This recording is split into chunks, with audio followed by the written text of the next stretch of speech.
बच्चों, स्वागत है आप सभी का हमारे YouTube channel Roopmarya education for you पर। आज मैं आप लोगों को एक्टिव पैसिव का चैप्टर सेकंड में पढ़ाऊंगा। हेलो स्टूडेंट्स, आज मैं आप लोगों को पैसिव वॉइस चैप्टर सेकंड का अध्ययन कराएंगे और इस चैप्टर में मैं आपको present continuous, past continuous, present perfect एवं प्रेजेंट परफेक्ट के अलावा पास्ट परफेक्ट का भी हम इसमें स्टडी करेंगे। तो आइए शुरुआत करते हैं सबसे पहले कॉन्टिन्यूअस से। तो कॉन्टिन्यूअस में जब सेंटेंस होता है एक्टिव वॉइस में, तो उसमें हम जो हमारा सेंटेंस होता है एक्टिव वॉइस में, उसमें प्रेजेंट कॉन्टिन्यूअस टेंस में इज एम आर के बाद में क्रिया की फर्स्ट अवस्था में आईएनजी लगाया जाता है। इसके बाद ऑब्जेक्ट लिखते हैं। आप एग्जाम्पल दे सकते हैं, the girls are singing a song. यहाँ इस सेंटेंस को आप देखिए, इसमें आर प्रयोग हुआ है और इसके बाद एमबी फर्स्ट में आईएनजी लगाई गई है। इसी तरह जो पास्ट कॉन्टिन्यूअस का जो टेंस होता है उसमें केवल सहायक क्रिया बदलती है, बाकी शेष नियम वही रहते हैं। यानी सिंगुलर सब्जेक्ट के साथ में इसमें वाज लगाते हैं, आई है तब भी वाज लगाएंगे, और यदि प्लूरल सब्जेक्ट होता है तो वर लगाते हैं और आईएनजी फार्म लगा देते हैं वर्ब का, फिर ऑब्जेक्ट लिखते हैं। आईएनजी फार्म को ही प्रेजेंट पार्टिसिपल फार्म भी कहा जाता है। ओके, तो एक्टिव वॉइस का सेंटेंस यो कुछ इस तरह का होगा पहले सब्जेक्ट होगा, सब्जेक्ट के बाद में बी वर्ब्स होगा, बी वर्ब्स को ही हम is am are was were कहते हैं। प्रेजेंट कॉन्टिन्यूअस में इज एम आर यूज होगा, सिंगुलर के साथ इज, आई के साथ एम और प्लूरल के साथ आर का यूज किया जाता है। ये आप जानते हैं, मैंने टेंस से संबंधित भी वीडियो लोड किया था, आप उसे उसमें भी देख सकते हैं। ओके, तो आपको समझ में आ गया होगा कि प्रेजेंट और पास्ट कॉन्टिन्यूअस क्या होता है, किस तरह का इसकी वाक्य की रचना होती है। इसका एग्जाम्पल है। आइए एग्जाम्पल से हम शुरुआत करते हैं कि कैसे पैसिव वॉइस बनाएंगे। तो देखिए, दो एग्जाम्पल्स मैंने पहले लिखा है, एग्जाम्पल फर्स्ट और एग्जाम्पल सेकंड। पहला प्रेजेंट कॉन्टिन्यूअस से संबंधित है, दूसरा पास्ट कॉन्टिन्यूअस से संबंधित है। फिर इसके बाद उसका पैसिव वॉइस बनाया गया है। तो देखिए, the girls are singing a song, पूरा नियम वही रहेगा। ऑब्जेक्ट को सब्जेक्ट बनाएंगे, ओके, और सब्जेक्ट को ऑब्जेक्ट बनाएंगे और सहायक क्रिया लगाएंगे, ओके। इसके बाद में बीइंग लगा करके और क्रिया की तीसरी अवस्था फिर बाई, फिर सब्जेक्ट को ऑब्जेक्टिव केस में हम लिखेंगे। यानी इसमें जो सामान्य नियम है, सामान्य नियम इसके पहले की वीडियो में बताया था कि जो ऑब्जेक्ट होगा एक्टिव वॉइस का वह पैसिव वॉइस में सब्जेक्ट हो जाएगा, और जो एक्टिव वॉइस का सब्जेक्ट होगा वह पैसिव वॉइस में ऑब्जेक्ट हो जाएगा। और इसमें क्रिया की तीसरी अवस्था लगाई जाती है, उसके बाद बाई लगाया जाता है। ओके, ये सब हमारे पिछले वीडियो के रूल्स हैं, उसमें मैंने बताया था। तो आइए आगे बढ़ते हैं कि बनाते हैं इसका। The girls are singing a song. तो देखिए, इसका पैसिव वॉइस बना है, ए सॉन्ग सिंगुलर है इसलिए इज लगाया और बीइंग लगाया। बीइंग के बाद में क्रिया की तीसरी अवस्था फिर बाई, इसके बाद में सब्जेक्ट को ऑब्जेक्ट बना के लिख दिया गया। तो ये सॉन्ग इज बीइंग संग बाई द गर्ल्स। बच्चों, एक्टिव से जब हम पैसिव बनाते हैं तो वाक्य का केवल नेचर बदलता है, यानी एक्टिव से पैसिव हो जाता है, लेकिन इसका टेंस जो जैसा है वही रहेगा। यानी अगर कॉन्टिन्यूअस है तो कॉन्टिन्यूअस ही रहेगा। देखिए, इसमें भी बी में आईएनजी लगा दिया गया है, कॉन्टिन्यूअस हो गई है। ओके, इसी तरह हम दूसरा सेंटेंस देखते हैं कि ये पास्ट कॉन्टिन्यूअस का है। The hunter was chasing a deer. इसमें आप देखिए कि जो ए डियर है ये ऑब्जेक्ट है, इसको मैंने यहाँ सब्जेक्ट बना दिया। यह एक वचन है इसलिए वाज लगाया गया, और वाज के बाद फिर बीइंग लगाया गया, और बीइंग के बाद में चेजिंग का थर्ड फॉर्म चेज्ड, फिर बाई, और जो सब्जेक्ट था उसको ऑब्जेक्ट यहाँ बना दिया गया। ओके, तो इस प्रकार से प्रेजेंट कॉन्टिन्यूअस था पास्ट कॉन्टिन्यूअस को हम पैसिव वॉइस बनाते हैं। यदि एक्टिव वॉइस में वाक्य नकारात्मक हो यानी निगेटिव हो, यानी इज एम आर या वाज वर के बाद नॉट लगा हो, तब आप क्या करेंगे, तब आप बीइंग से पहले नॉट लगा दीजिए। ओके, इंट्रोगेटिव होने पर is am are was were से पहले आप सब्जेक्ट को लिख देंगे। Is am are was were से पहले आप अगर क्वेश्चन वर्ड यूज है तो क्वेश्चन वर्ड यूज करिए, नहीं is am are was were को ही सब्जेक्ट से पहले लगा देंगे। ओके, तो आप इंट्रोगेटिव, निगेटिव और अफर्मेटिव इसको बनाना पहले की वीडियो में सीख चुके हैं। तो आइए कुछ और एग्जाम्पल्स हैं जिनके माध्यम से हम आगे बढ़ते हैं।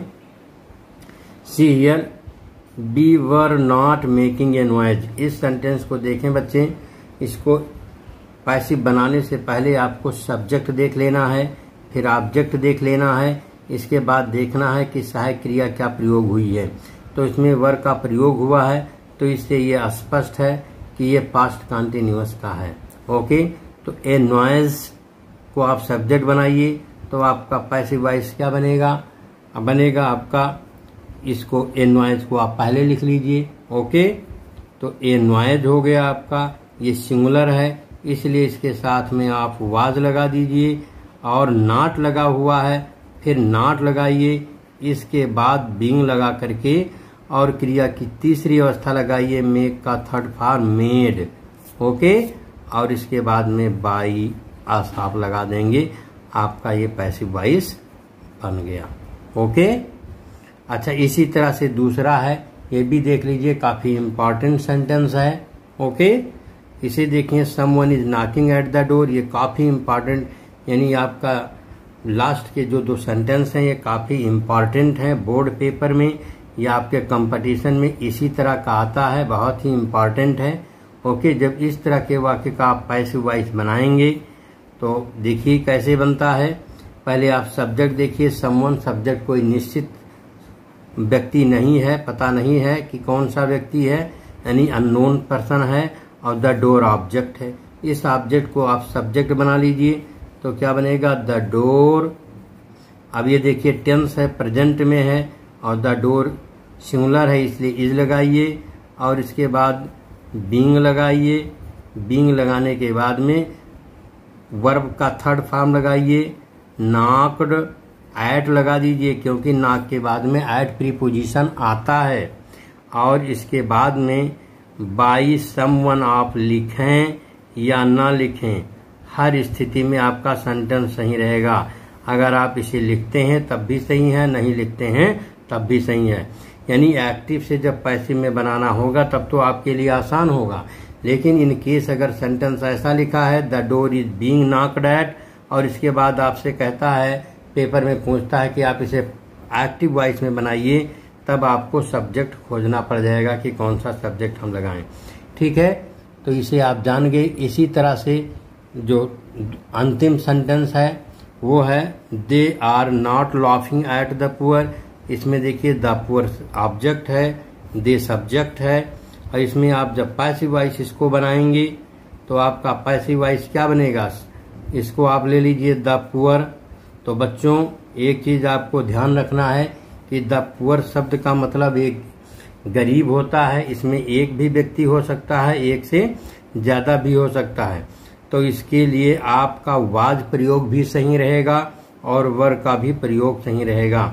वाज लगाते हैं तो इसका मतलब एक गरीब व्यक्ति की बात करते हैं, और वर लगाते हैं तो इसका मतलब गरीब लोगों से की बात हो रही है। ओके, तो दोनों स्थिति में आपका सही रहेगा। ये वाक्य निगेटिव है तो इसके बाद आप नॉट लगा दीजिए, इसके बाद बीइंग लगाइए। ओके, और इसके बाद में आप क्रिया की तीसरी अवस्था लगाइए, लाफ्ड एट। ओके, ये साथ में इसके एट लगा रहेगा क्योंकि लाफ एट का मतलब किसी का मजाक उड़ाना या उपहास करना। इसके बाद में बाई देम। ओके, आप ये लिख सकते हैं और इस प्रकार से आप पैसिव वॉइस बना लेंगे। तो ये लास्ट के दो जो सेंटेंस हैं बहुत इंपॉर्टेंट हैं बोर्ड पेपर की दृष्टि से। ओके, और इन सेंटेंस को मैंने क्वेश्चन बैंक से जो पिछले वर्षों में परीक्षा में आए हैं उन्हीं को देख करके नोट किया है, बहुत ही इंपॉर्टेंट है। ओके, अब नेक्स्ट आगे बढ़ते हैं। अब आते हैं परफेक्ट टेंस में। बच्चों, परफेक्ट टेंस में किस तरह का वाक्य होता है, कैसे होता है, आप ये ध्यान दीजिए कि परफेक्ट टेंस में जो है ये भी प्रेजेंट परफेक्ट और पास्ट परफेक्ट, आप इसमें दोनों स्टडी करेंगे। जो प्रेजेंट परफेक्ट आपका होगा उसमें सब्जेक्ट के बाद में एक वचन सब्जेक्ट है तो हैज, और प्लूरल है तो हैव लगता है, और क्रिया की थर्ड फॉर्म लगती है। और ऑब्जेक्ट लिखते हैं। ओके, यानी इसमें थर्ड फॉर्म पहले से ही लगी आपको मिलेगी। थर्ड फॉर्म आपको इसमें लर्न नहीं करना है, लेकिन और इसके पहले यानी परफेक्ट को छोड़कर अन्य जब किसी प्रकार का वाक्य होगा तब आपको वर्ब का थर्ड फॉर्म आना चाहिए। अब आते हैं पास्ट परफेक्ट। अगर पास्ट परफेक्ट है तो चाहे सब्जेक्ट सिंगुलर हो या प्लूरल हो, सभी के साथ हैड लगेगा और इसके बाद में एमबी थर्ड लगेगी, फिर ऑब्जेक्ट लगेगा। तो ये रहा आपका परफेक्ट से संबंधित।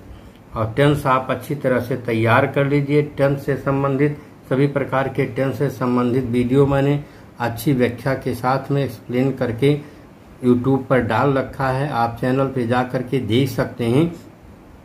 तो आइए इसकी शुरुआत भी हम कुछ एग्जाम्पल से करते हैं। We have done our duties, यहाँ पर देखें बच्चों, इसमें हैव आया है तो ये प्रेजेंट परफेक्ट है। ओके, और आवर ड्यूटीज ऑब्जेक्ट है, आपको सब्जेक्ट और ऑब्जेक्ट ही खोजना है। ओके, इसी तरह से मैंने दूसरा सेंटेंस भी लिखा है। देखिए इसमें he has solved this question, ये भी परफेक्ट टेंस का एक्टिव वॉइस का वाक्य है। और थर्ड सेंटेंस देखिए, they had abused the wrong doers, इसमें आप देखिए हैड आया है तो ये हैड पास्ट परफेक्ट का है। बच्चों, जो हमारा हैव वर्ब्स होता है, इसको जब मैंने वीडियो अपलोड किया था तो आपको अच्छे से बताया था। आपने ना देखा हो तो जाकर के उसे देख लीजिए। हैव वर्ब्स के अंतर्गत ही ये तीनों आते हैं। हैव वर्ब्स के अंतर्गत ही आपको हैज, हैव और हैड ये तीनों आते हैं, उसी के अंतर्गत आपको मिलेंगे। आप उसे पढ़ लीजिए। तो ये रहा आपका एक्टिव वॉइस का कि इसमें सब्जेक्ट के साथ में हैव वर्ब्स का प्रयोग करते हैं। हैव वर्ब्स मतलब हैज, हैव, हैड का प्रयोग करते हैं, एमबी थर्ड लगती है। ओके, ये देखिए एक्टिव वॉइस का जो सेंटेंस होता है वो इस तरह सब्जेक्ट और हैव वर्ब्स, इसके बाद एमबी थर्ड, फिर ऑब्जेक्ट। आपको ये क्लियर हो जाना चाहिए कि हैव वर्ब्स होता क्या है। हैव वर्ब्स का मतलब हैज, हैव और हैड। ओके, जब इसको हम पैसिव बनाएंगे बच्चों तो क्या करेंगे, जो सामान्य नियम है कि ऑब्जेक्ट को आप सब्जेक्टिव केस में कर लीजिए और जो सब्जेक्ट है उसको ऑब्जेक्टिव केस में करके बाई के बाद लिखिए। इसके बाद में हैव वर्ब्स इसमें दिया ही है और सब्जेक्ट का वचन देखेंगे, फिर टेंस देखेंगे। अगर प्रेजेंट है तो हैज लगाइए या हैव लगाइए और पास्ट है तो हैड लगाइए। इसके बाद में आप क्या करेंगे, बीन लगाएंगे। बीन लगाने के बाद में आपको थर्ड फॉर्म कहीं से ना लर्न करना है ना खोजना है, क्योंकि सेंटेंस में ही थर्ड फॉर्म दिया रहेगा। थर्ड फॉर्म कर दीजिए आप और इसके बाद बाई लगा करके सब्जेक्ट का ऑब्जेक्टिव केस लिख देंगे। इन केस मान लीजिए आपको सेंटेंस निगेटिव है, कोई ऐसा सेंटेंस है जो निगेटिव है, आपको निगेटिव में उसको करना है, तब आप क्या करेंगे, तब आप बीन से पहले नॉट लगाइए। अगर इंट्रोगेटिव है तो इसी हैव वर्ब्स को सब्जेक्ट के पहले आप कर दीजिए। देखिए निगेटिव में क्या होगा, बीन से पहले आप नॉट लगाएंगे, यानी has not been, have not been या हैड नॉट बीन आप करेंगे। इंट्रोगेटिव में क्या करेंगे, इंट्रोगेटिव में जो आपका हैव वर्ब्स है, हैव वर्ब्स का मतलब हैज, हैव, हैड, उसको हम सब्जेक्ट से पहले लिख देंगे। अगर क्वेश्चन वर्ड का यूज है तो इसी हैज, हैव और हैड के पहले QW आप लिख देंगे, क्वेश्चन वर्ड लिख देंगे। ओके, यानी सब्जेक्ट से पहले ही हैव वर्ब्स आप लगाएंगे। ओके, तो आइए जो एग्जाम्पल्स हैं इनका हम पैसिव वॉइस बनाते हैं। तो देखिए, we have done our duties, जिसमें आवर ड्यूटीज जो है आपका ऑब्जेक्ट है, वहां पर यहाँ पर सब्जेक्ट हो गया और ये प्लूरल में दिया हुआ है, प्रेजेंट परफेक्ट में है तो आप हैव लगा दीजिए।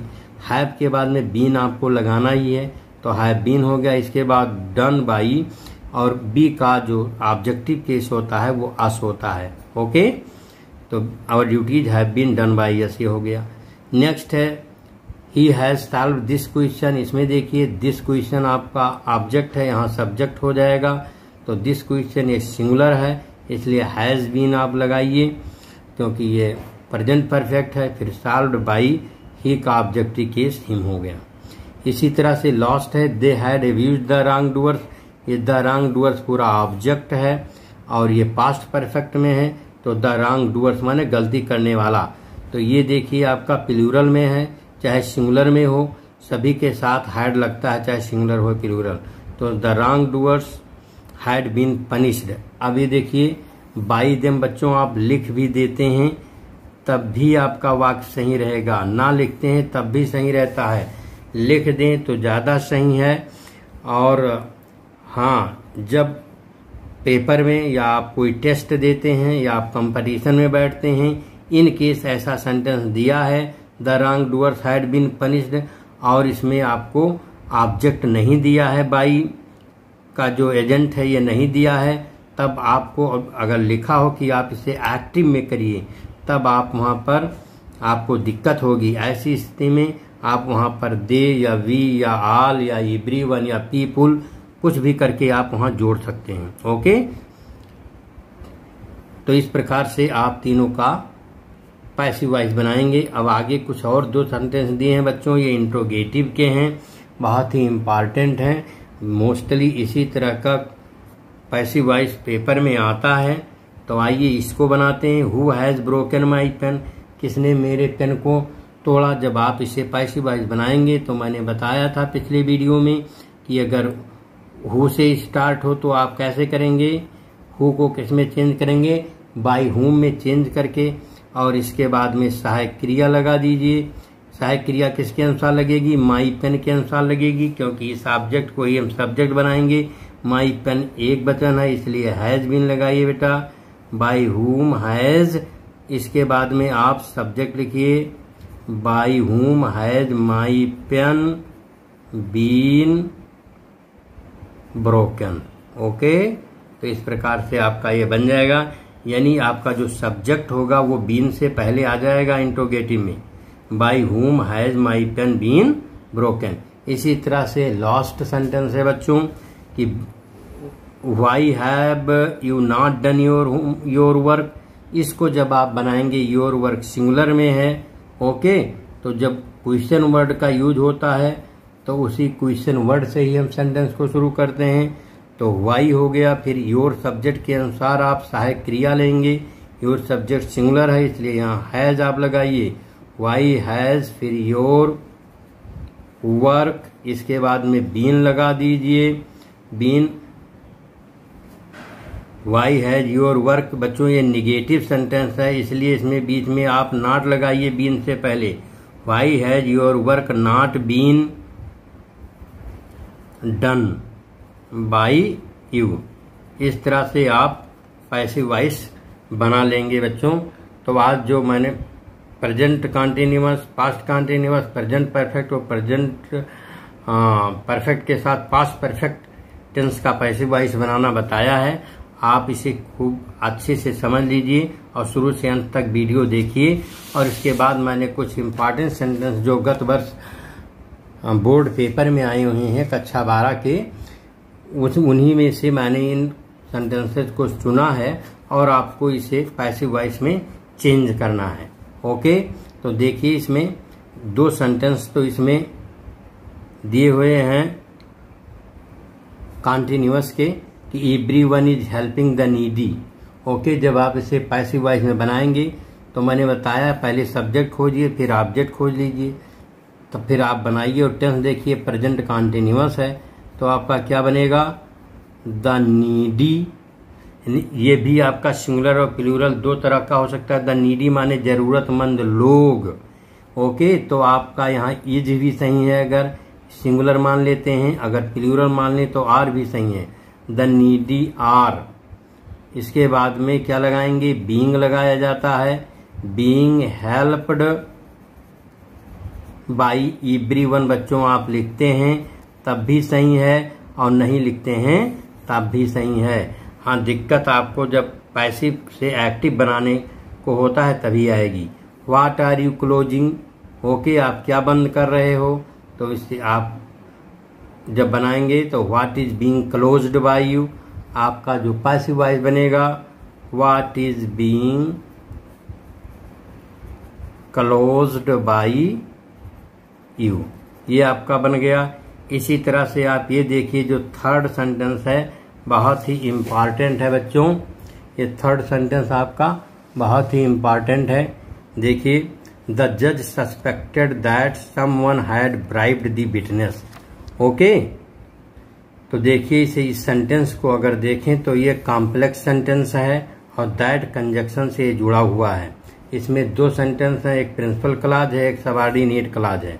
ठीक, तो अब जनरली होता क्या है कि हम प्रिंसिपल क्लॉज को ही पैसिव वॉइस बनाते हैं, लेकिन ऐसा नहीं है कि केवल प्रिंसिपल क्लॉज को ही बनाया जा सकता है, हम दोनों को बना सकते हैं। हम सबऑर्डिनेट क्लॉज को भी पैसिव वॉइस बना सकते हैं। ओके, तो द जज suspected that someone had bribed the witness, तो अगर इसको हम पैसिव वॉइस बनाएं तो बन सकता है आपका इट वाज सस्पेक्टेड। देखिए पास्ट इंडेफिनिट है ये, तो क्या बनेगा, it was suspected by the जज। Okay, it was suspected by the जज क्या, दैट। अब यहां पर देखिए आप, someone had bribed the witness, इसे भी पैसिव बनाया जा सकता है। समवन सब्जेक्ट है, इसको ऑब्जेक्ट बना दीजिए, दैट द विटनेस, ये परफेक्ट टेंस है तो हैड बीन लगा दीजिए, हैड बीन ब्राइब्ड। अब बाई बच्चों समवन आप लिखते हैं तब भी सही है और नहीं लिखते हैं तब भी सही है। ओके, तो इसमें दो क्लॉज हैं और क्लॉज का प्रत्येक वाक्य ऐसा होता है भाग जिसका अपना सब्जेक्ट वर्ब या ऑब्जेक्ट होता है, तो आप इसको दोनों तरह से पैसिव वॉइस बना सकते हैं, यानी इसका दोनों क्लॉज पैसिव वॉइस बन सकता है। ओके, बहुत ही इंपॉर्टेंट है ये। नेक्स्ट है बच्चों, I have had my breakfast. इस सेंटेंस को आप देखिए और अर्थ निकालिए। I have had my breakfast, यहाँ पर आप सोच रहे होंगे कि इसमें तो हैव के और हैड दोनों साथ में यूज हुआ है, तो बच्चों ऐसा है नहीं है। एक हैव का अर्थ होता है टेक, मैंने हैव से संबंधित इसकी क्या मीनिंग होती है, कैसे वाक्य में यूज होता है, इससे संबंधित मैंने वीडियो अपलोड कर रखा है, अगर आपने नहीं देखा हो तो आप उसे देख लें। यहाँ हैड का अर्थ होता है टेकन। ओके, जैसे अन्य क्रिया के तीन रूप होते हैं, क्या, फर्स्ट फॉर्म, सेकंड फॉर्म और थर्ड फॉर्म होते हैं बच्चों। इसी तरह हैव के भी फर्स्ट फॉर्म होता है, हैव फर्स्ट फॉर्म है, हैड सेकंड फॉर्म है और हैड थर्ड फॉर्म भी है। यानी इसका मतलब जो इस सेंटेंस में है टेक, टुक और टेकन, तो आप इसे टेकन के अर्थ में लेंगे तब आप इसे पैसिव वॉइस बनाएंगे।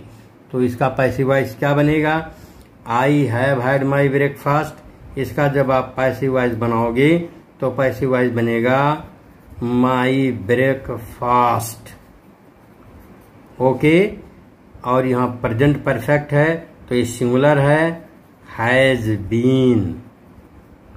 ओके, और थर्ड फॉर्म लगाएंगे had, my breakfast has been had by me आप कर देंगे, आपका पैसिव वॉइस बन जाएगा। ओके, नेक्स्ट है बच्चों, बहुत ही सरल है, the wood cutter has cut down these trees. Okay, यहाँ सब्जेक्ट द वुड कटर है, कट डाउन आपका वर्ब है और दीज ट्रीज आपका ऑब्जेक्ट है। ओके, जब आप इसका पैसिव वॉइस बनाएंगे तो क्या बनेगा, देखिए दीज ट्रीज आप लिखिए, दीज ट्रीज, और ये प्लूरल में है तो हैव लगाइए, have been cut down by the wood cutter. Okay बच्चों, तो आज का जो चैप्टर है केवल बस इतना ही, और आप इसे खूब अच्छे से समझ लीजिए। जो भी एक्सरसाइज आपके किताब या आपके कंपटीशन के बुक में दिया हो, इसे संबंधित ढूंढ करके करिए। ओके, और यदि कोई प्रॉब्लम आती है तो आप कमेंट बॉक्स में मुझे भेज सकते हैं। ओके, यदि आप इस चैनल पर नए हो, आपने सब्सक्राइब न किया हो तो इसे सब्सक्राइब कर दीजिए। Okay, thank you for watching.